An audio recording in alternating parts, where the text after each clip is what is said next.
Good morning, student. Our chapter is the fundamental unit of life, and our topic is the function. And our topic is the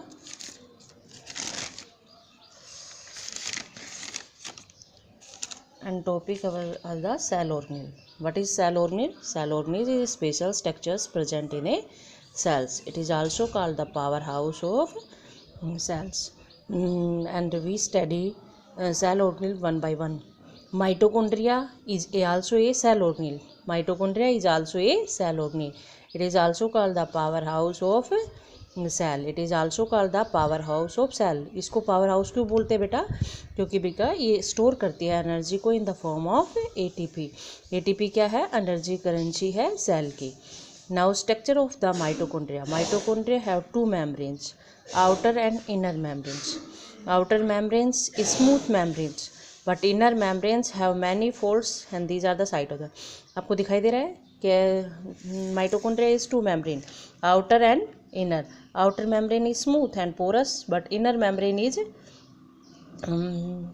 have many folds, and these folds are called the crista. Crista किसकी site है? ATP की. ATP क्या है? Energy currency of cells. अब देखो next आगे, mitochondria एक ऐसी सेल ऑर्गेनेल है जो semi autonomous nature. Semi autonomous का मतलब क्या होता है बेटा? आधा काम अपना खुद ही कर लेती है. क्यों कर लेती है? क्योंकि इसके पास it have own DNA and protein. क्योंकि इसके पास अपना क्या होता है? DNA और प्रोटीन होता है. नेक्स्ट आती है अब हमारी cell organelle, plastid cell organelle. बेटा इसकी एक स्पेशल बात है कि ये केवल प्लांट सेल के अंदर ही प्रेजेंट होती है, एनिमल सेल के अंदर एब्सेंट होती है. एंड प्लास्टिड होती है वो तीन टाइप की होती है, ल्यूकोप्लास्ट, क्लोरोप्लास्ट और क्रोमोप्लास्ट. ल्यूकोप्लास्ट क्या होता है? जो कलरलेस प्लास्टिड होता है. क्लोरोप्लास्ट क्या होता है? जो ग्रीन प्लास्टिड होता है. और क्रोमोप्लास्ट क्या होता है? जो अदर कलर प्लास्टिड होते हैं. जैसे for example yellow, orange, red, जो भी फ्लावर में जो भी कलर आते हैं वो क्रोमोप्लास्ट के कारण आते हैं, अदर देन ग्रीन के अतिरिक्त. और ल्यूकोप्लास्ट होता है जो कलरलेस प्लास्टिड होता है. उसका मेजर काम क्या होता है बेटा? ये फूड को स्टोर करता है, like as carbohydrate, fat, protein, इन सब को स्टोर करने का काम करता है. ठीक है. Plastid cell organelle. Plastid cell organelle की स्ट्रक्चर भी सेम माइटोकॉन्ड्रिया जैसी ही है, बट लेकिन कुछ डिफरेंस है. कैसे? इसकी स्ट्रक्चर क्या होती है? दो मेम्ब्रेन होती है, आउटर और इनर मेम्ब्रेन. दोनों की दोनों मेम्ब्रेन क्या होती है बेटा? स्मूथ होती हैं. दोनों की दोनों मेम्ब्रेन क्या होती है बेटा? स्मूथ होती है. लेकिन उसकी में क्या था? फोल्ड था. अब देखो इसमें ये मेम्ब्रेन दिखाई दे रही है, आउटर मेम्ब्रेन और इनर मेम्ब्रेन. आउटर और इनर मेम्ब्रेन दोनों ही स्मूथ हैं और बीच में मैट्रिक्स प्रेजेंट है और बीच में आपको प्लेट लाइक स्ट्रक्चर दिखाई दे रही है, उनको बोलते हैं थैलेकोइड्स. और ये थैलेकोइड्स क्या करते हैं? जो सनलाइट से जो एनर्जी आती है उसको ट्रैप करते हैं, उसको पकड़ने में हेल्पफुल होते हैं. बेटा इसकी भी एक विशेष बात है. क्या? इसकी भी एक स्पेशल बात है. क्या? सेमी ऑटोनोमस नेचर होते हैं. क्यों? Because it have own DNA and protein. क्योंकि इसके पास भी अपना खुद का DNA और प्रोटीन होता है. ठीक है. ये थी हमारी प्लास्टिड. प्लास्टिड की एक विशेष बात क्या कही कि ये प्लांट सेल के अंदर प्रेजेंट होती है और एनिमल सेल के अंदर एब्सेंट होती है. अब आती है next cell organelle, lysosome cell organelle. It is also called the suicide bag. इसको बेटा क्या कहा जाता है? सुसाइड बैग कहा जाता है सेल का. क्यों कहा जाता है? क्योंकि ये अपने ही सेल की कंटेंट को डाइजेस्ट कर लेती है. ड्यूरिंग द डिस्टर्बेंस, यदि कोई भी डिस्टर्बेंस होता है सेलुलर मेटाबॉलिज्म के कारण, तो ये क्या करती है? ये इसके जो पावरफुल एंजाइम, इसके अंदर जो पावरफुल एंजाइम है वो सारे के सारे बाहर आते हैं और अपने ही कंटेंट को खा जाते हैं. ठीक है. नेक्स्ट आता है एंडोप्लाज्मिक रेटिकुलम. ये भी एक सेल ऑर्गेनेल है. ये क्या है? न्यूक्लियर मेम्ब्रेन से अराइज होती है. इसकी दो टाइप होती हैं, RER और SER. RER का मतलब क्या होता है बेटा? Rough endoplasmic reticulum. RER का फुल फॉर्म क्या होती है? Rough endoplasmic reticulums. क्यों होती है? क्योंकि इसके ऊपर राइबोसोम्स होते हैं. राइबोसोम होने के कारण इसका जो सरफेस है वो रफ हो जाता है. राइबोसोम की प्रेजेंस के कारण ये प्रोटीन की फॉर्मेशन करने में भी हेल्पफुल होता है. कौन? RER. RER की फुल फॉर्म क्या है? Rough endoplasmic reticulums. इसके ऊपर राइबोसोम्स होते हैं जो प्रोटीन फॉर्मेशन में हेल्पफुल होते हैं. और राइबोसोम होने के कारण इसका सरफेस होता है वो रफ होता है, इसलिए इसका नाम क्या डाल दिया हमने? Rough endoplasmic reticulum. नेक्स्ट आता है smooth endoplasmic reticulum. Smooth endoplasmic reticulum क्या होता है? इसका सरफेस होता है वो स्मूथ होता है. किसके कारण? अब्सेंस ऑफ राइबोसोम्स के कारण. इसके ऊपर राइबोसोम्स नहीं होते इसलिए इसका स्मूथ होता है. और ये किस में हेल्पफुल होता है? लिपिड की फॉर्मेशन करने में हेल्पफुल होता है.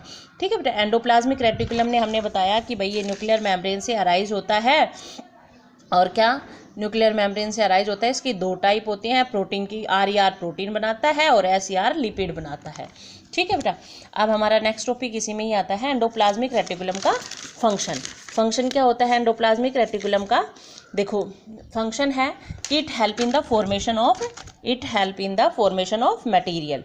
क्या कहा कि भाई ये क्या करता है, जो मटेरियल है जो बनाता, it help in the formation of lipid and protein, lipid और प्रोटीन की फॉर्मेशन करने में हेल्पफुल होता है। ठीक है। It help in transport of material in cytoplasm and nucleus. क्या करता है, जो मटेरियल इसने जो लिपिड और प्रोटीन बनाया है उसको ट्रांसपोर्ट करने में, या तो साइटोप्लाज्म में या साइटोप्लाज्म से न्यूक्लियस के अंदर। द लिपिड और प्रोटीन विच आर सिंथेसिस, जो लिपिड और प्रोटीन एंडोप्लाज्मिक रेटिकुलम ने बनाया है उसका यूज किया है प्लाज्मा मेम्ब्रेन बनाने में। इस प्रोसेस को हम क्या बोलते हैं, बायोजेनेसिस प्रोसेस, यानी formation of plasma membrane by lipid and protein which are synthesised by the endoplasmic reticulum and this process is known as the biogenesis. Next topic is the Golgi apparatus. Golgi apparatus क्या होता है, ये भी एक cell organelle है जिसको Camillo Golgi नाम के साइंटिस्ट ने डिस्कवर किया था। इट कंसिस्ट, ये क्या होती है, मेम्ब्रेन बाउंडेड वेसिकल्स होते हैं जो सारी की सारी इस तरह से अरेंज होती है एक दूसरे के पैरेलल इन ए स्टेक, यानी एक प्लेट की तरह स्टेक होते हैं, और उसको क्या बोला है, यानी इन सबको क्या बोला है, सिस्टर्नी। और ये जो गोल्जी अपरेटस है इसका फंक्शंस हैं फॉर, जैसे क्या है, it help in the formation of lysosome. Lysosome एक सेल ऑर्गेनेल थी ना जो हमने पढ़ी थी, सुसाइड बैग बोलते हैं जिसको। तो कह रहा है कि गोल्जी अपरेटस है वो लाइसोसोम की फॉर्मेशन करने में भी हेल्पफुल होता है। और जो ER ने जो मटेरियल, ER का मतलब एंडोप्लाज्मिक रेटिकुलम ने जो मटेरियल बनाए थे, लिपिड और प्रोटीन बनाए थे, उनको पैक करने का काम भी गोल्जी अपरेटस का ही है। इट हेल्प इन डिटॉक्सिफिकेशन, ये जो टॉक्सिक सब्सटेंस या पॉइजनस सब्सटेंस है उनको डिटॉक्सिफाई करता है। जैसे भाई कोई भी जहरीले जानवर ने हमें काट लिया तो उसको डिटॉक्सिफाई करने का काम किसका होता है, गोल्जी अपरेटस का। किसका होता है बेटा, गोल्जी अपरेटस का। वैक्यूल, वैक्यूल क्या होता है, it is a sphere like structure with store solid and liquid content, जो सॉलिड और लिक्विड कंटेंट को स्टोर करने में हेल्पफुल होता है। कौन, वैक्यूल। क्या होती है, स्फीयर लाइक स्ट्रक्चर होती है। प्लांट और एनिमल सेल दोनों के अंदर प्रेजेंट होती है। प्लांट सेल के अंदर देखो, अब आगे देखो, vacuole are small size in animal cells while large in plant cell, जबकि प्लांट सेल के अंदर वो लार्ज होती है और एनिमल सेल के अंदर वो छोटी होती है। और एनिमल सेल के अंदर नंबर इसका ज़्यादा होता है और छोटी होती है।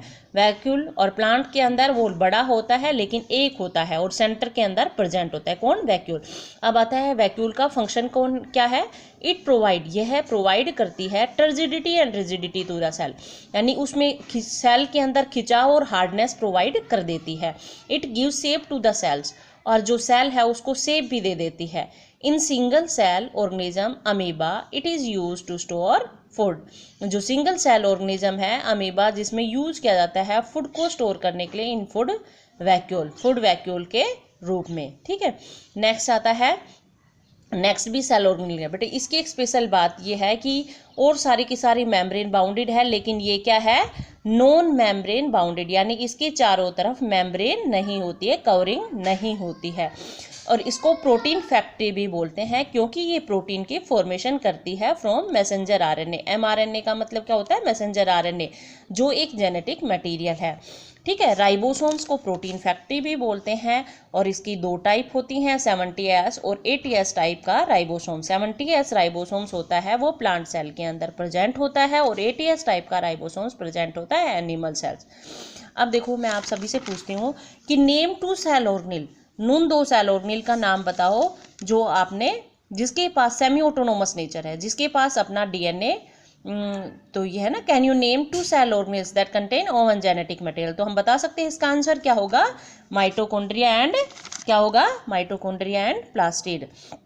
अब नेक्स्ट है, हम ये भी बता सकते हैं उसको सुसाइड बैग क्यों कहते हैं बेटा, क्यों कहते हैं, क्योंकि ये क्या करता है, इसके पास बहुत सारे पावरफुल डाइजेस्टिव एंजाइम होते हैं और ये सारे के सारे पावरफुल डाइजेस्टिव एंजाइम जब कोई भी सेल के अंदर डिस्टर्बेंस आता है तो क्या होता है, ये सारे के सारे पावरफुल डाइजेस्टिव एंजाइम बाहर आ जाते हैं और अपने ही कंटेंट, अपना जो सेल का कंटेंट था, जो सेल का मटेरियल था, वो सबको खा जाते हैं। ठीक है बेटा, आगे समझ में। अब हमें पता चल गया भाई राइबोसोम भी एक सेल ऑर्गेनेल है, और वो राइबोसोम्स क्या करती है, प्रोटीन को फॉर्मेशन करती है। अब नेक्स्ट क्वेश्चन है, where are protein synthesis inside the cells. Protein कहाँ सिंथेसिस होता है सेल के अंदर, तो तुम बता सकते हो राइबोसोम के अंदर, क्योंकि राइबोसोम्स को हम क्या बोलते थे, प्रोटीन फैक्ट्री बोलते थे, इसलिए हमने ये क्वेश्चन भी सोल्व कर लिए। अब थैंक यू।